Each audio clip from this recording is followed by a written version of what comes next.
इस चैप्टर की शुरुआत होती है टियानजी माउंटेन से 500 ली दूर डोंगटिंग लेक में, जहां पर एक पर्सन कह रहा था, तुम दोनों हेवनली मॉन्स्टर, ऐसा लगता है कि तुम दोनों के पास बहुत हिम्मत हो गई है। मैं यकीन नहीं कर सकता हूं कि तुम यहां पर मेरे सामने आने की हिम्मत कर सकते हो। तो आगे से जवाब आता है, ये सब तुमने शुरू किया है। तुम जानते हो तुमने हमारे डिसेबलों को मारा है। अब हमारे पास कोई रास्ता नहीं है कि हम पीछे हट जाएं। हमारे डिसेबल ने किस तरह की गलती की थी जो तुमने उन्हें इतनी क्रूरता से मारा है। तो वो पर्सन कहता है, ओह, तो तुम दोनों ये फाइट बस उन दोनों कचरों के लिए शुरू किया है। जिस पर हेवनली मॉन्स्टर में से एक पर्सन कहता है, तुम्हें अपनी जुबान संभालनी चाहिए क्योंकि यह तुम्हारी आखिरी शब्द होने वाली है। जिसे सुन वो पर्सन कहता है, तुम दोनों मॉन्स्टर सुनो, तुम्हारा डिसेबल वह हैरेस कर रहा था मेरे साथी के एक डिसेबल को, इसीलिए मैंने उन्हें इमीडिएटली पनिश किया है। तो वो मॉन्स्टर कहते हैं, क्या तुम्हें सच में लगता है कि एक बेकार से तुच्छ वुमेन को टच करने के कारण तुम उसे इमीडिएटली पनिश कर सकते हो? तुमने मेरे डिसेबल को मारा है, वो हमारे लिए काफी प्रीशियस थे, वे आखिरी स्टेज में थे लर्निंग के, इसीलिए अब हमें कोई फर्क नहीं पड़ता है कि क्या रीजन था। तुम हमारे डिसेबल के दुश्मन हो, हम तुम्हें इतनी आसानी से जाने नहीं देंगे। उन दोनों की इतनी सारी बातों को सुन वो पर्सन कहता है,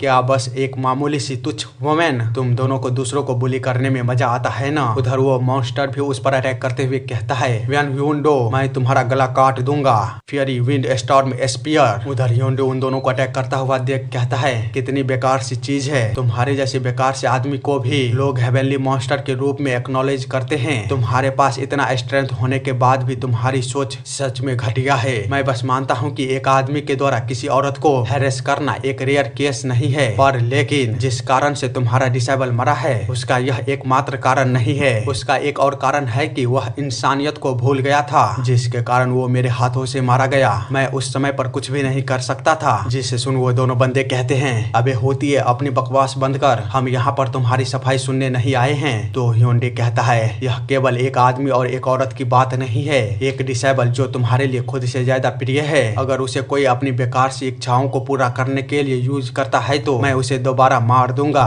फर्क नहीं पड़ता है कि वह कौन है। जिस पर वो दोनों कहते हैं, अपना मुंह बंद कर, हमारा डिसेबल पहले ही मारा जा चुका है, अब कोई फर्क नहीं पड़ता है कि चाहे तुम्हारे पास कोई कारण हो, यहाँ तक कि अगर तुम 3 टैरेंटो में से एक हो, जिसको कि लोग इनविंसिबल ड्रैगन गॉड भी कहते हैं, फिर भी हम तुम्हें आज मारेंगे, चाहे फिर तुम जितना स्ट्रांग हो। तो ह्यूंडो कहता है, धत्तेरे की, लगता है अब बातचीत करना बेकार होगा। उसके इतना बोलते ही वो दोनों अटैक करते हुए कहते हैं, ह्यूंडो तैयार हो जाओ। दूसरा वाला कहता है, तुम्हारी यह बेकार सी जिंदगी अब खत्म होने वाली है, बस अब अपनी मौत का इंतजार करो। उधर ह्यूंडो उन दोनों को अटैक करता हुआ देख कहता है, पता नहीं लोग मुझे आयरन टाइडेंट क्यों कहते हैं, शायद हो सकता है मेरे ब्लड और आयरन के रास्ते पे चलने के कारण यह निकनेम मुझे मिला है, मेरी एक्स्ट्रा ऑर्डिनरी पावर के चलते। पर खैर अभी के लिए वह अपनी इम्बॉडीमेंट असुरा को एक्टिवेट करते हुए कहता है, मुझे तुम्हारे अगेंस्ट फाइट करने के लिए कोई वेपन की जरूरत नहीं है, मैं तुम्हें बस अपनी बॉडी के साथ ही रोक सकता हूँ। जिस पर वो हेवनली मॉन्स्टर कहता है, तुम कमीने कहीं के, हमारी डिसेबल की आत्मा को तुम्हारी लाइफ लेने के बाद ही शांति मिलेगी। इस एक अटैक में मेरी पूरी स्ट्रेंथ है, चलो देखते हैं क्या तुम इसे भी रोक सकते हो। इतना बोलते हुए वो दोनों ही एक साथ अटैक करते हैं, ओशियन विंड स्टॉर्म। जिसे देखते हुए ह्यूंडो कहता है, अगर टीचर बेकार हो तो डिसेबल कचरे ही होते हैं, इसीलिए अब मुझे कोई हैरानी नहीं हो रही है,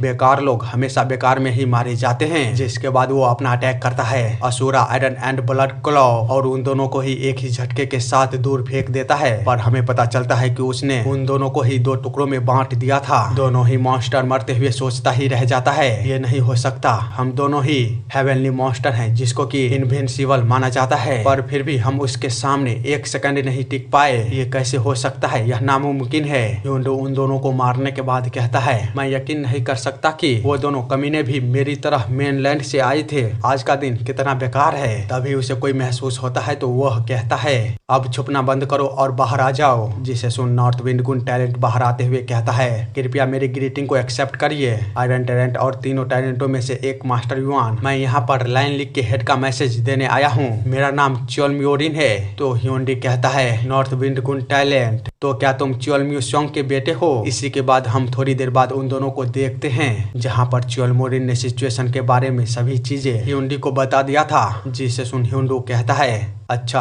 तो ऐसा हुआ था। मैं तो शॉक हो गया था जब मैंने नामगोंग फैमिली के सडनली एनहिलेशन की बात सुनी थी, तो अब जाकर मुझे कहानी पता चला है। तो च्योलमोरिन कहता है, आपकी और लैन लीग के हेड की क्लोजनेस को देखते हुए हम उम्मीद करते हैं कि आप इस मैटर को संभालेंगे। जिस पर ह्युंडी कहता है, मैं तुम्हें रिफ्यूज करता हूँ, मैं ऐसा नहीं कर सकता। जिसे सुन च्योलमोरिन शॉक हो ही रहा था, तभी ह्युंडी बताता है, च्योलमियोसोंग के साथ अब तक मेरा रिलेशन बस रिस्पेक्टेशन वाला रहा है। हमने कभी भी एक दूसरे से अब तक हेल्प नहीं मांगी है, पर ये उसकी पहली हेल्प के लिए रिक्वेस्ट है। मैं इसे स्वीकार कर लेता, पर मुझे नहीं लगता है कि उसके जैसा पर्सन बिना किसी शर्त के दूसरे को परेशान करेगा। तो बताओ इस संदेश में और क्या है जो तुमने अभी तक मुझे नहीं बताई है। वैसे भी मेरा इस मैटर से कोई भी लेना देना नहीं है, इसीलिए जो कहना है जल्दी कहो, मेरे पास ज्यादा समय नहीं है। इतना बोलकर वो जाने लगता है तो पीछे से च्योलमोरिन उसे रोकते हुए कहता है, उन्होंने कहा था कि आपको बता दूं, उन्होंने ब्लड जेड को ढूंढ लिया है। जिसको सुन ह्युंडी वहीं पर रुकते हुए उससे कहता है, क्या उसने उसे ढूंढ लिया? तो च्योलमोरिन कहता है, अगर आप हमारी हेल्प करते हैं तो हम आपको उस ब्लड जेड को दे देंगे। ह्युंडी कहता है, क्या तुम झूठ तो नहीं बोल रहे हो? तो च्योलमोरिन बताता है, मैंने साफ साफ मास्टर की बात सुनी थी, उन्होंने मुझसे कहा था कि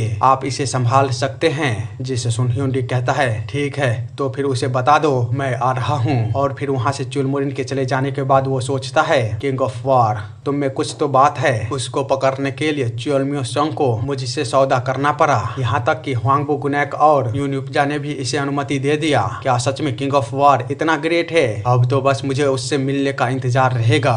और हाँ, लास्ट में बता दूं, ये बंदा 3 टायरेंटों में से एक आयरन टायरेंट युआन ह्युंडू होता है। साथ ही मेरी तरफ से आप लोगों के लिए एक रिक्वेस्ट है, प्लीज भाई लोग सपोर्ट दिखाओ, क्योंकि मैंने एक नई सीरीज को एक्सप्लेन करना शुरू किया है, जिसे एक्सप्लेन कर मैं काफी बड़ा रिस्क ले रहा हूँ। तो मैं बस चाहता हूँ कि आप लोग उसे भी अच्छे से सपोर्ट करिए। और साथ ही मैं जानता हूँ कि उस अनडिफिटेड सीरीज को किसी ने पहले से ही किसी और नाम से एक्सप्लेन किया है, जिसके बारे में काफी सारे लोगों ने मुझे बताया है, पर क्या कर सकते हैं, अब सिर्फ कर दिया तो कर दिया। बस मैं इतना चाहता हूँ कि आप लोग अच्छे से सपोर्ट दिखाइए। वैसे भी जिसने किया वो पूरा नहीं किया है, तो यार बस आप लोग सपोर्ट दिखाओ। मैं बस इतना ही लास्ट में बोलना चाहूँगा।